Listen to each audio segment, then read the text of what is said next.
Yan, yung number one is why is the hospitality industry prone to cybersecurity threats? Yung example ko dito is yung high volume of sensitive data. Hotels and other hospitality business collect and stores vast amounts of personal and financial data from guests. Yung example dito sa high volume and sensitive data, yung mataas na dami ng personal na information ng customer.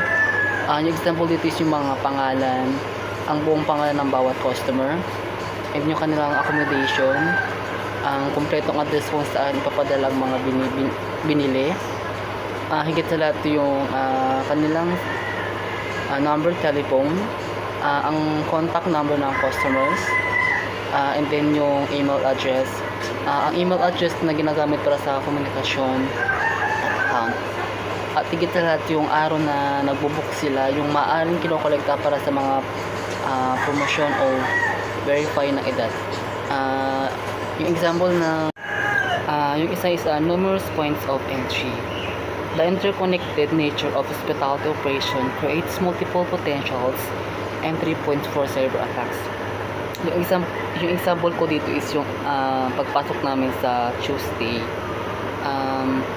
Yung papasok kami ng 7 a.m. and then 7 a.m. to 10 a.m. ganun. And then pagkatapos nun, may vacant kami ng almost 4 hours. And then the rest, tuloy-tuloy na yun. Kasi nga yung example ko dito is papasok kami ng 7 a.m. ng mga classmates ko.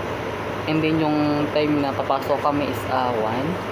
And then kadalasan yung mga classmates ko is hindi sila gumagawa sila ng paraan pala, hindi sila pumapasok ng alauna ng hapon.